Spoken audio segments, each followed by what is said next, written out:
true beliefs. That broke my trust in him, and I pretty much ended the show immediately. As she was on her way to one of these refugee camps. I don't know why Israel would want to retaliate. Then you're not in favor of peace. Okay. This was a major issue. And a lot of Israelis understand why Hamas exists. What turned two icons of digital culture, Ethan Klein and Hassan Piker, from allies to strangers in a single moment? Ethan Klein and Hassan Piker were once towering figures, symbols of unity among left-leaning content creators. They shared podcast mics, laughed together, spoke together, and condemned the world's wrongs side by side. But it all unraveled when Ethan dared to voice a differing opinion on the Israel-Palestine conflict. In an instant, a faction of Hassan's fervent fans flipped a switch, branding Ethan a traitor. Their attacks didn't stop at social media vitriol. They harassed Ethan in public spaces, turning a personal disagreement into a dramatic public feud. Stance on Palestine. I love it. You love Palestine? Yeah, Palestine. You went to Israel, though. You support Netanyahu. No, I don't. The irony is that Ethan never turned his back on Palestine. He's one of the few Jewish Americans who has openly criticized the Israeli government. The cabinet is run by genocidal maniacs, okay? They're led by Netanyahu, who should resign in disgrace and go to prison for being a war criminal. But to a mob swept up in a frenzy of extremism, truth means nothing compared to the raw anger they're led to feel. In a world where everyone wants to be an online justice warrior, Ethan became the perfect enemy, not because he was wrong, but because he no longer belonged to the right ideology. Ethan isn't alone. YouTubers like ContraPoints, Noah Samson, and Adam McIntyre have also been dragged into similar public trials, yet Ethan may be the only one tough enough to push back, and that very resilience has only fueled the mob's rage, transforming him from ally to a symbol of betrayal. Is it worth it for a public figure to face relentless attacks just for voicing a personal political opinion? Join us as we dig deep into this fallout to uncover the dark corners of today's cancel culture. Leftist commentators who think they can get one up on me by sicking.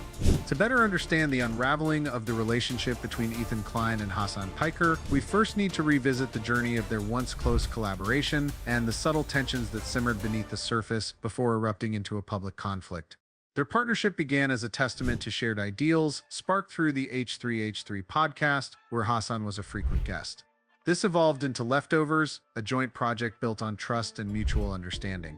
The cracks in their relationship truly surfaced in October 2023, when the Gaza-Israel conflict took center stage in Leftovers episode #61.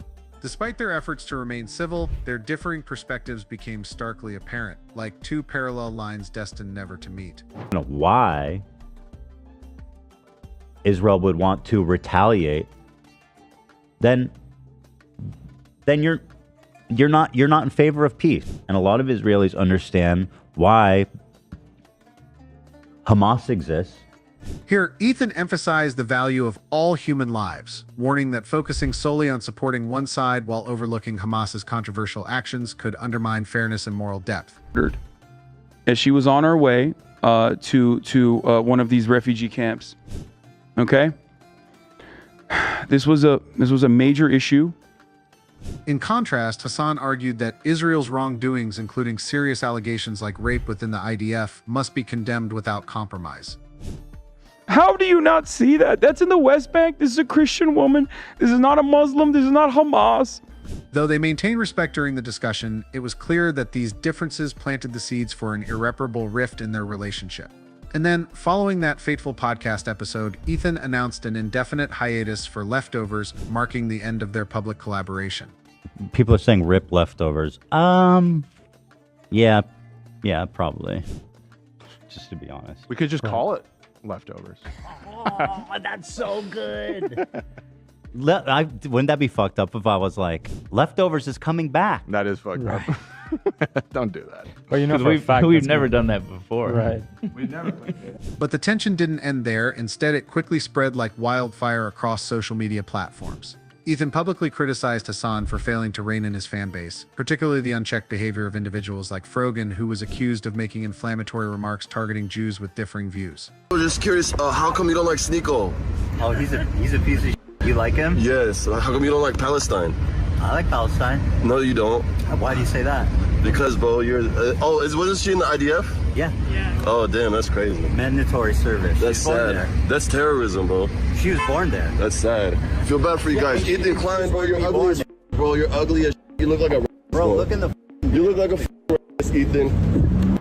However, Ethan was all too familiar with this and maintained that he would never be swayed, even though Hassanessa's fans had unleashed their anger on every Jew who dared to think differently. It's too long to get caught off guard by these clowns. And so I immediately perked up. Meanwhile, Hassan insisted that he had repeatedly urged his fans to show restraint, emphasizing that he had done his part. However, Hassan's team argued that Ethan had exaggerated the issue, continuously stoking the controversy instead of seeking reconciliation. The conflict didn't remain confined to the two individuals. It drew in droves of fans, turning a private disagreement into a public battleground where truth was gradually drowned out by a storm of emotions and extremism. Protective services to come to our house and break up our family. And from there, the rift between them escalated into a phase of heightened tension, with Ethan thrust into the eye of a storm of personal attacks and organized harassment campaigns, exposing the troubling underbelly of cancel culture. A striking example was when Ethan found himself in a suffocating situation on the street.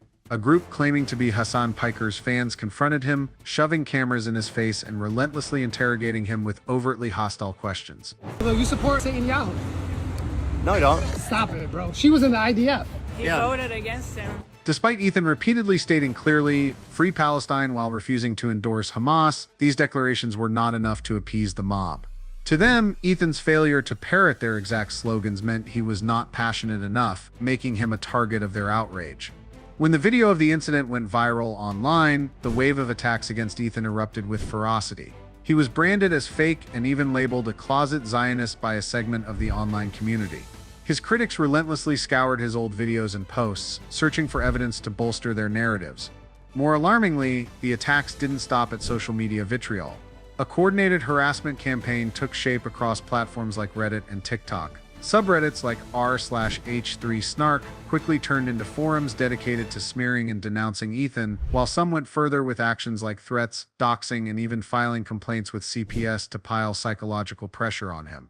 Child Protective Services to come to our house and break up our family.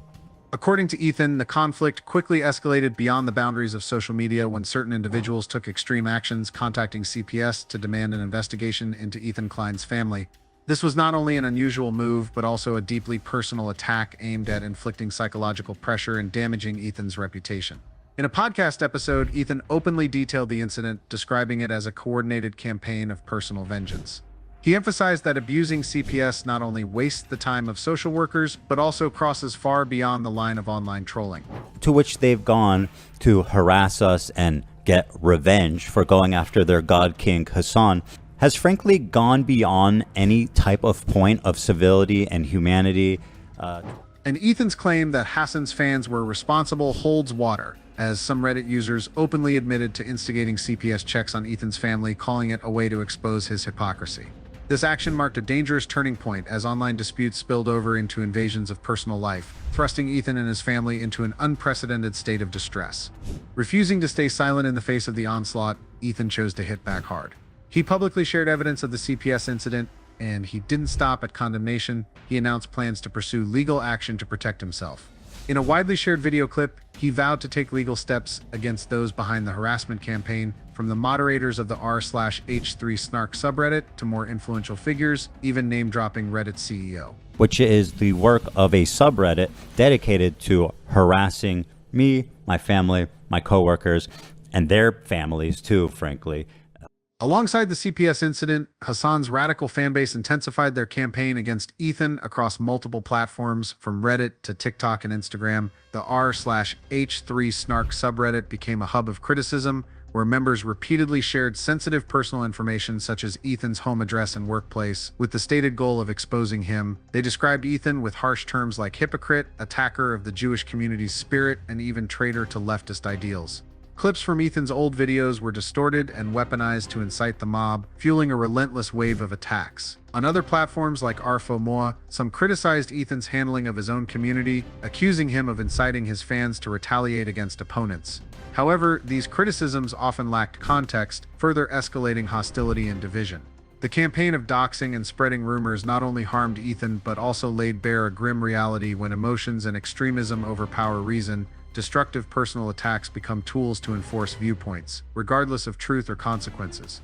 After enduring intense pressure from an organized harassment campaign ranging from doxing and CPS calls to relentless social media attacks, Ethan Klein refused to remain a silent victim. Instead, he transformed into a strategic advocate, launching what he called Omega Revenge. This phase saw him leverage legal power to hold his attackers accountable, sending a clear message that boundary-crossing behavior would not be tolerated. First, Ethan publicly announced plans to sue the moderators of subreddits like r/h3snark, r/fomoy, and r/YouTube drama, accusing them of posting defamatory and harassment-inciting content. He outlined specific grievances using false images and statements, fraudulently editing content to smear him, and directly interfering with his business and family's personal life. Determined to unmask these moderators, Ethan revealed that his legal team was collecting IP addresses and preparing to bring civil lawsuits against these individuals for charges such as defamation, slander, and reputational harm. This move targeted not only the direct perpetrators but also served as a warning to platforms like Reddit about their responsibility to manage toxic content.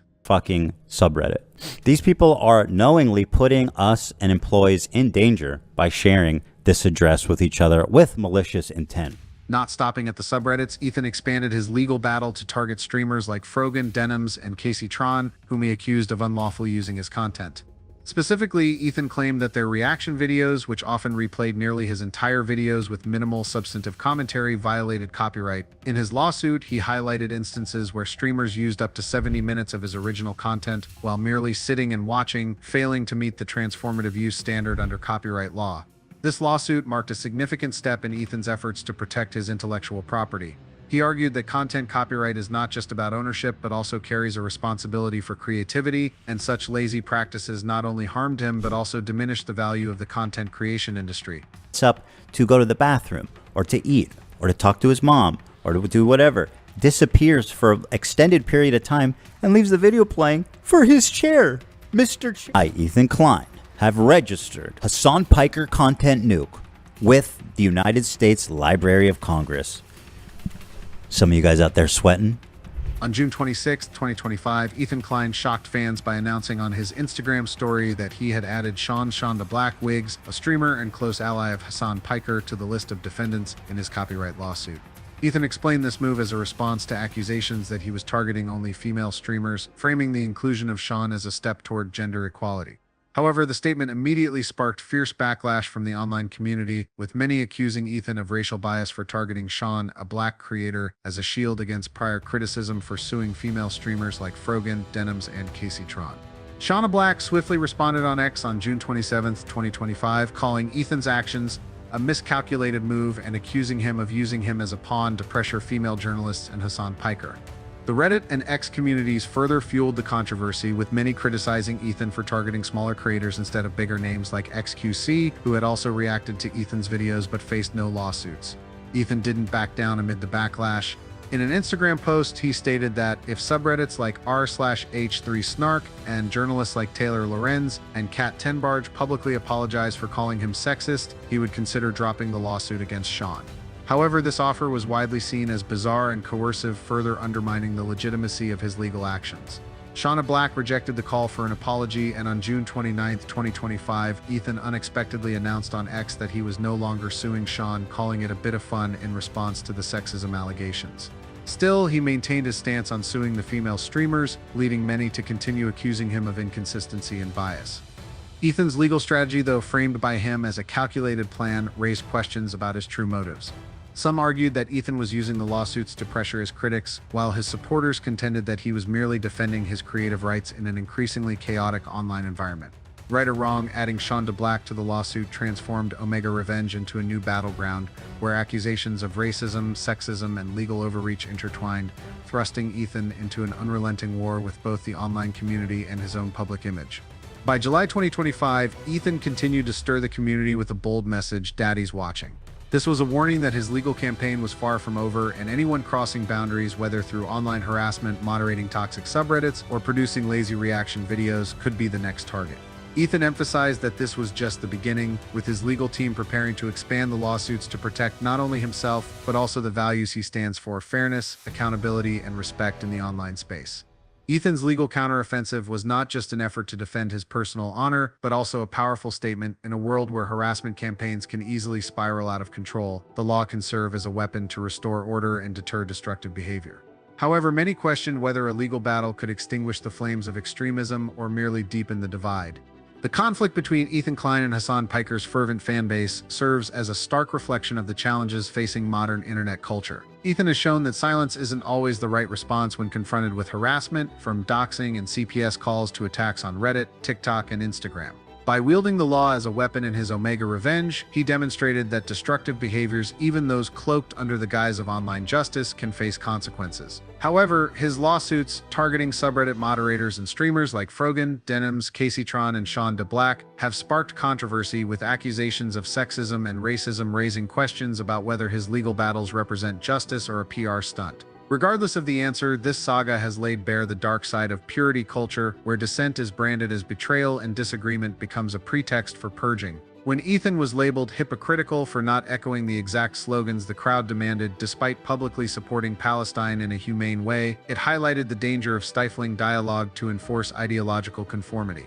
This conflict is a wake-up call for a society where differences are criminalized and the space for diverse opinions is sealed shut, fostering personal vendettas instead of genuine discussion. Ethan, bolstered by his platform and unyielding resolve, chose the legal path of Omega revenge to combat harassment. But what if Ethan weren't a prominent figure with financial resources or the mental fortitude to withstand such pressure? An ordinary person lacking a voice or confidence could easily be overwhelmed by the tide of hate. They might face isolation, severe psychological harm, or even retreat entirely from public spaces, left with enduring scars to their mental health and reputation. This serves as a warning to all of us living in the digital age, where every word, tweet, or comment can be taken out of context and weaponized. We must remember that free speech ceases to be free when it's reserved for only one side. In retrospect, Ethan is not perfect. His responses may be contentious, but he has done what few dare: transformed resistance into a system of accountability, dragging anonymous actors into the light and forcing them to face legal consequences.